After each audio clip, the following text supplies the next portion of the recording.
My fiancé moved in with me and my cousin to save money for the wedding. He's always hated my cousin, mocking her sexy outfits and modeling career, but I never imagined that when I walked into the bedroom that day, I'd catch them lying without clothes in bed together. For a second, I actually thought about swinging that bat, smash the bed, the nightstand, but I leaned it against the doorframe, just in case. Instead, I straightened up, let the rage steal me, and when I finally spoke, my voice came out calm, cold. While you two finish up, should I cook dinner? Dan's head snapped up like he'd been hit with a bucket of ice water. He shoved Laura off him, horror spreading across his face. Laura scrambled for a blanket, eyes wide with shock. No thanks, I said flatly. Looks like Laura already handled that for you. Dan stammered. Blair, what are you doing home today? I raised an eyebrow. That's your concern right now? Maybe put some pants on. I set the bat against the wall, folding my arms. Laura's shock melted into a smug little smile. My stomach turned. When Dan reached for me, I stepped back. Don't touch me. You have to believe me, he begged. This was a mistake. It meant nothing. But I saw the lie on his face. He had to tell. His eyebrow always jumped when he lied. You know what?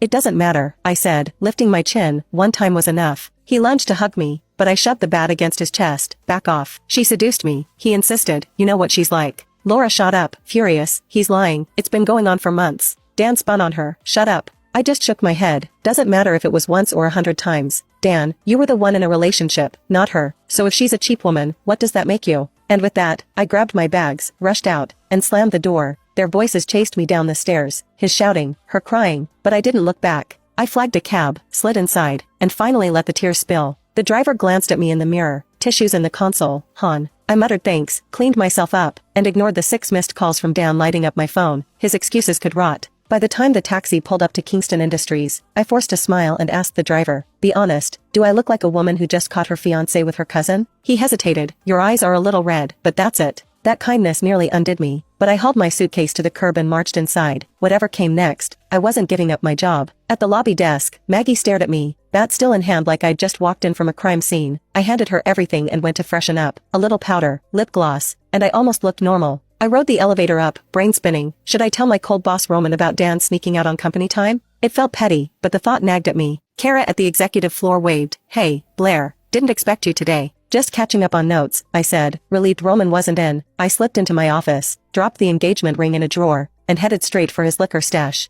After taking a few sips of strong drink, I curled up on his leather couch, bottle in hand, trying to think about my next move. Call my sisters? Crash at their place? Eat ice cream and trash talk men until sunrise? The office phone rang. I staggered over and answered. Claire, Roman's girlfriend, or fling, whatever, was on the line, whining about him not answering her calls, drunk and reckless. I told her she was probably getting dumped, or he was dead. Either way, flowers will be involved. Then I hung up and laughed to myself. I took another drink, only to pause when a tall, solid figure appeared in front of me. Roman, Blair, he said, his voice